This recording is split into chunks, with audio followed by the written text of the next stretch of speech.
Hello friends, welcome to Krishna Institute. So yesterday we discussed about resource and development and I gave you definition regarding resources.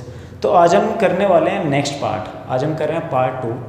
इसमें हम discuss करेंगे problems, resource development में क्या क्या problems हैं या विच factors responsible for resource because indiscriminate use of resources may lead to many problems.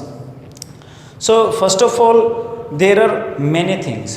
First of all, you can see which problems caused by indiscriminate use of resources. Because due to greediness, लालच की वजह से हम इंसानों का एक problem है, हम लोग को ज़्यादा से ज़्यादा रिसोर्स यूज़ कर रहे हैं और उसके फ्यूचर को हम बिल्कुल नहीं सोच रहे। And due to this greediness now we are facing some problems, काफ़ी सारी प्रॉब्लम्स हम जो है अभी भी झेल रहे हैं, आगे भी झेलने वाले हैं अगर हम लोग एक अच्छा कंजर्वेशन प्रोग्राम नहीं करेंगे। So resource conservation is very important, बहुत इंपॉर्टेंट है रिसोर्स कंजर्वेशन करना।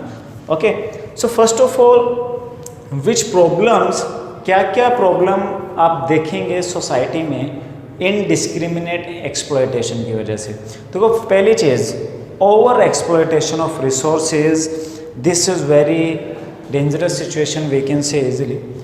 Over exploitation has led to depletion of resources. ज़्यादा ज़रूरत से ज़्यादा रिसोर्सेज को जो हम एक्सप्लॉयट कर रहे हैं उसकी वजह से क्या हुआ है, डिप्लेशन हो गया है रिसोर्सेज का। सेकेंड थिंग, इम्बैलेंस क्रिएट हो गया है, कहीं पे रिसोर्स ज़्यादा है, किसी के पास ज़्यादा है, किसी के पास कम है।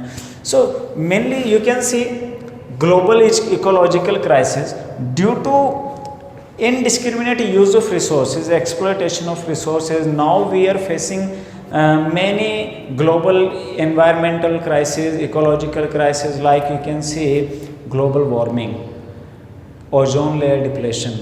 ग्लोबल वार्मिंग क्या है कि आप देखो पूरे वर्ल्ड में अभी टेम्परेचर जो है कहीं ना कहीं एवरेज टेम्परेचर राइज हो रहा है। एवरेज टेम्परेचर अगर राइज होगा तो क्या होगा कि जो कोस्टल एरियाज़ हैं, क्योंकि ग्लेशियर्स जो हैं वो थोड़ा सा एवरेज स्पीड से ज़्यादा स्पीड से पिघलना शुरू हो जाएंगे, जिससे कि ओशन का जो वाटर लेवल है वो धीरे धीरे अप होगा और जो कोस्टल एरिया में सिटीज़ हैं वो पानी में मर्ज होना शुरू हो जाएंगे। तो ये बहुत ही डेंजरस सिचुएशन फेस करना पड़ सकता है अपने को। सेकेंड क्या है, ozone layer depletion.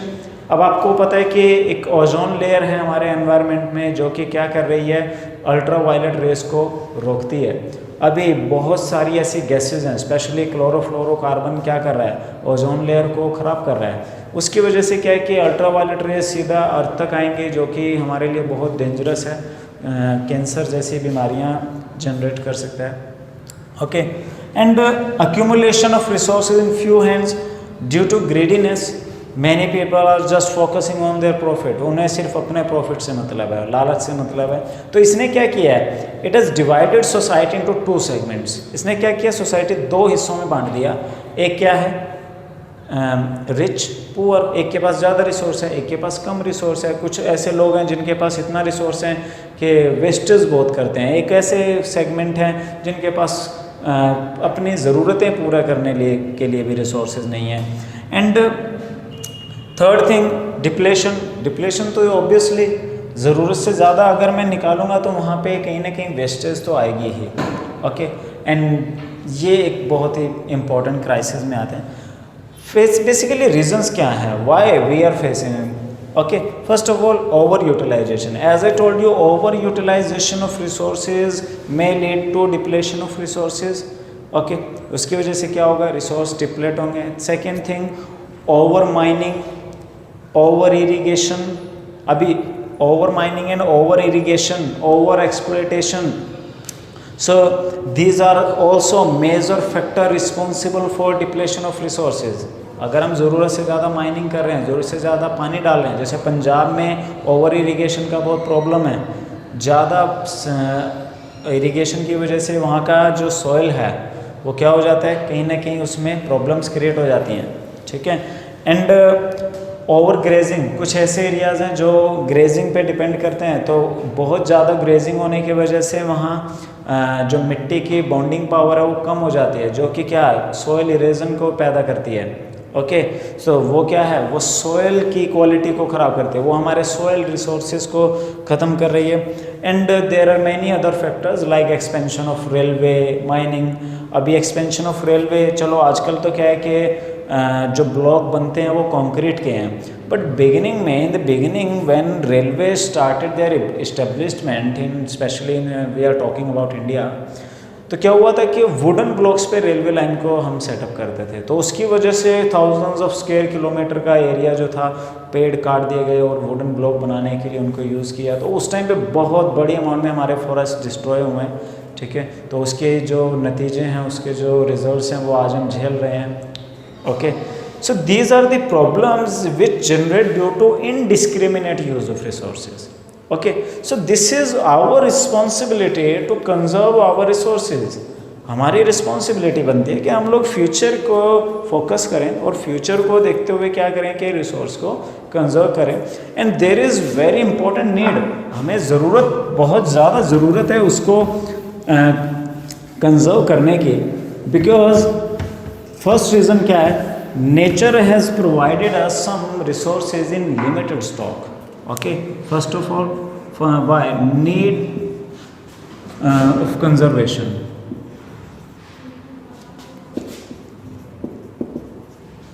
Okay, conservation ज़रूरत क्यों है, why? Okay, first of all natural resources are limited in stock. पहली बात देखो, नेचर ने हमें बहुत कुछ दिया है। There as you can see, मैंने आपको नेचुरल रिसोर्सेज बताए थे, ज़्यादातर हम लोग इन नेचुरल चीज़ें यूज़ करते हैं। So those are in limited, so and they can be ended at particular time, एक टाइम पे आके ख़त्म हो सकते हैं। For example fossil fuel, petrol, diesel.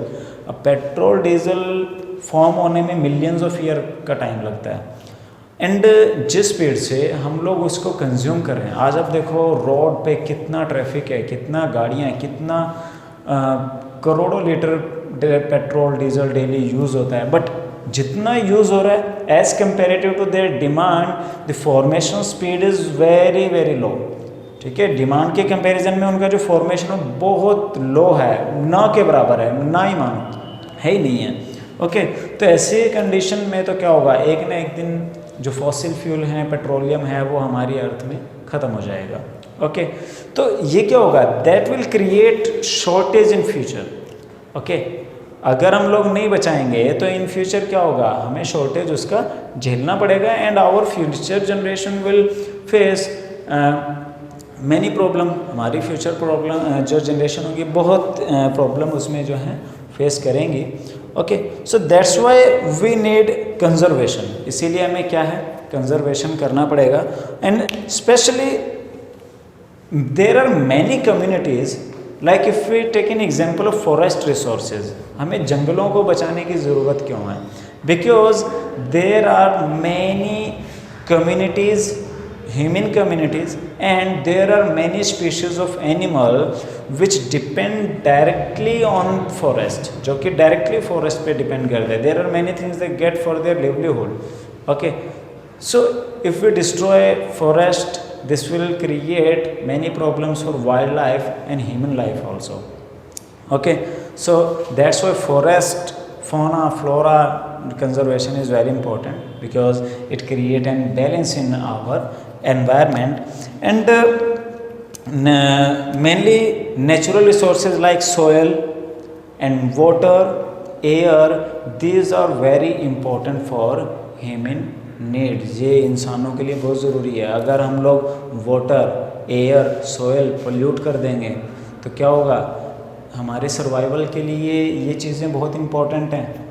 Okay, तो हमारा सर्वाइवल जो रहेगा that will be in danger, वो कहीं ना कहीं हम लोग खतरे में पड़ जाएंगे उसके लिए। Okay, so over utilisation of resources, हमें इसको रोकना है, and we have to make some plans to conserve this resources. Okay, so this is the need to conserve, हमें क्या ज़रूरत है, why. Okay, now we will talk about resource planning, how can we conserve, how can make a judicious use. Okay guys, so resource planning,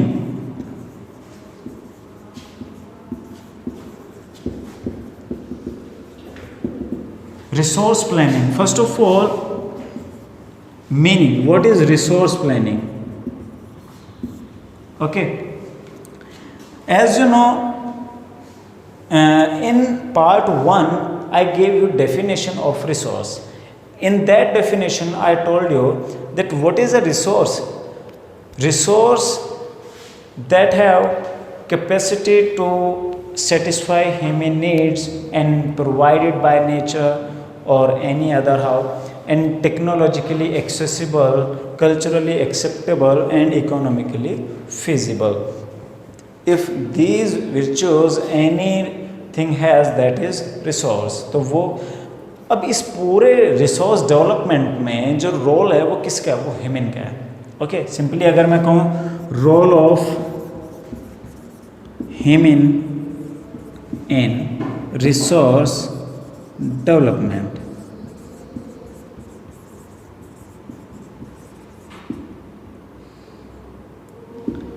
So first of all, you directly we can say resources,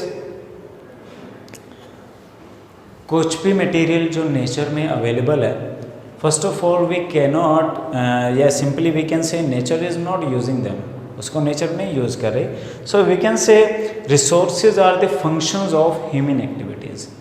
okay, because human set some institution to and technologically access to convert them in usable form. हमने क्या किया, because human directly क्या करता है, human interact with nature through technology and make them usable, और हम क्या करते हैं उसको यूजेबल फॉर्म में कन्वर्ट करते हैं and then we use them. Clear. तो सिंपली रिसोर्स को यूज़ करने का जो एक जिसको हम कहें कि पावर है, टैलेंट है, वो ह्यूमन के पास ही है. ठीक है, through technological access and many other ways. तो उससे क्या होता है कि ह्यूमन ही उसको यूज़ करने लायक बनाता है और उसको यूज़ करता है. तो ये सारी जो रिस्पॉन्सिबिलिटी फिर किस पे आती है, ह्यूमन पे ही आती है. रिसोर्स प्लानिंग किसको करना है, हमको ही करना है. And why this is necessary, resource planning करना इम्पोर्टेंट है क्यों किसी भी कंट्री के लिए, because if you talk about need of resource planning. अब नीड क्यों है अपने को, as you can see resources which nature bestowed, nature ने जो रिसोर्सेज प्रोवाइड कराए हैं, those are unequal on this planet.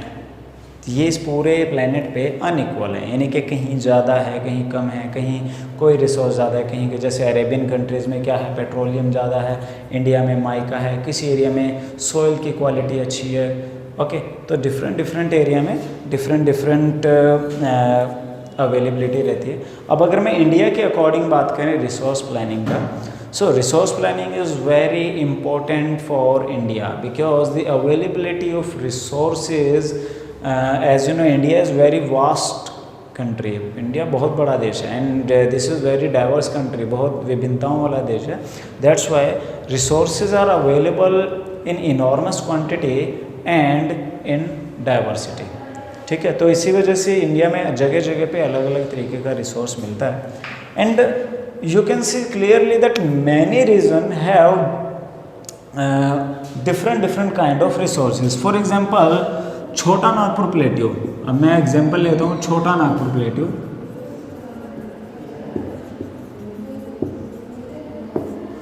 छोटा Nagpur plateau, this region is rich in term of minerals, but this region is not rich according to soil quality. अब यहाँ पे बेशक क्या है कि माइंस हैं, इंडस्ट्री हैं, बट यहाँ पे खेती वाली जो मिट्टी है वो कोई ज़्यादा अच्छी नहीं है. बट एज के if we talk about Punjab and Haryana, that area has less minerals but this area is rich in term of soil quality.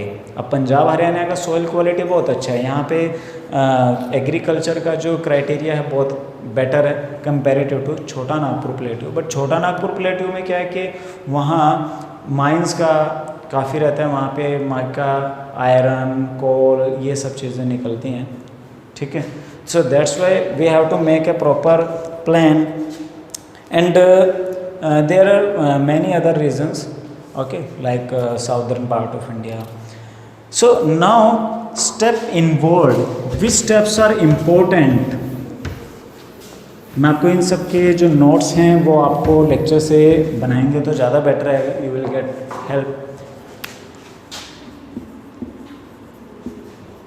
We are talking resource planning and now steps.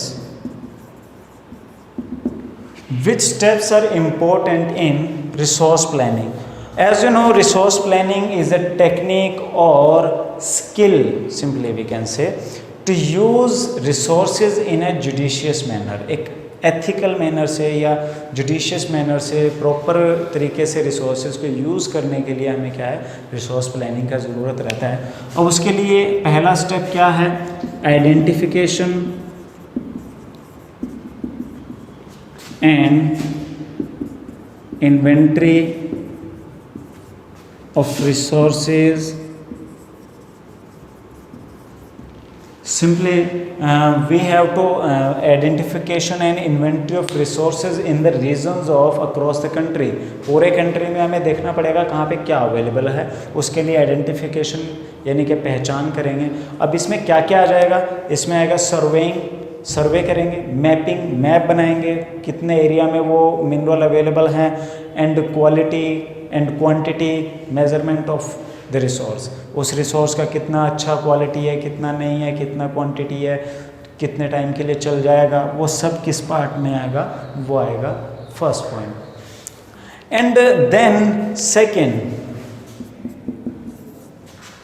Planning structure.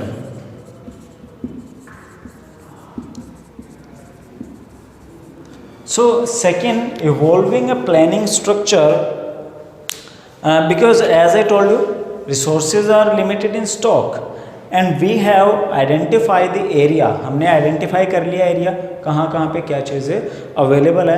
अब हम क्या कर रहे हैं, planning structure. So evolving a planning structure endowed with the appropriate technology या simply the current technology, जो अभी हमारे पास टेक्नोलॉजी है उसके थ्रू, उसके अकॉर्डिंग हम एक प्लानिंग स्ट्रक्चर बनाएंगे to enhance the national development goals, ताकि हम उससे क्या है, अपना जो इकोनॉमिकली जो नेशनल डेवलपमेंट गोल्स हैं उनको अचीव कर सकें. क्योंकि कंट्री के प्रोग्रेस के लिए रिसोर्स होना बहुत ज़रूरी है और उनका प्रॉपर मैनर में प्लानिंग वे से उसको यूज़ करना बहुत कम ज़रूरी है हमारे लिए.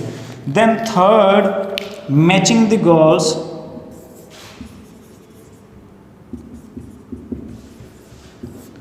Matching the goals according to national development goals. अब हम क्या करेंगे, जो resource development, matching the resource development plans according to our national required national development plan, जो कंट्री के लिए नेसेसरी है, इम्पोर्टेंट है, वो प्लान क्या थे. हमारे पास जो रिसोर्स प्लानिंग प्रोग्राम चल रहा है, हमें ये देखना है कि हम अचीव कर सकते हैं, क्या चेंज करने हैं. तो हमें टाइम टू टाइम क्या करना पड़ेगा, एक कहीं ना कहीं चेकिंग वे रखना पड़ेगा. So this is the best way to resource planning. First of all identification, हमें पहचान करना है. इन्वेंट्री का मतलब होता है कि कितना स्टॉक अवेलेबल है, तो उसमें surveying, mapping, quality and quantitative measurement आएगा. Second, planning structure with appropriate technology to use them. Third आ जाएगा matching the goals. Okay, so these are resource planning, need to conservation and why we need resource planning and conservation. Because अगर हमने अच्छा planning या conservation नहीं किया तो क्या होगा, इनडिस्क्रिमिनेट यूज़ होगा, जो कि बहुत सारी प्रॉब्लम्स क्रिएट करेगा. सो आई होप आपको ये सारी बातें समझ आएंगी. एंड नेक्स्ट जो ये सेकंड पार्ट था रिसोर्स एंड डेवलपमेंट चैप्टर का, नेक्स्ट पार्ट में हम करेंगे land use pattern. Okay, so thank you guys.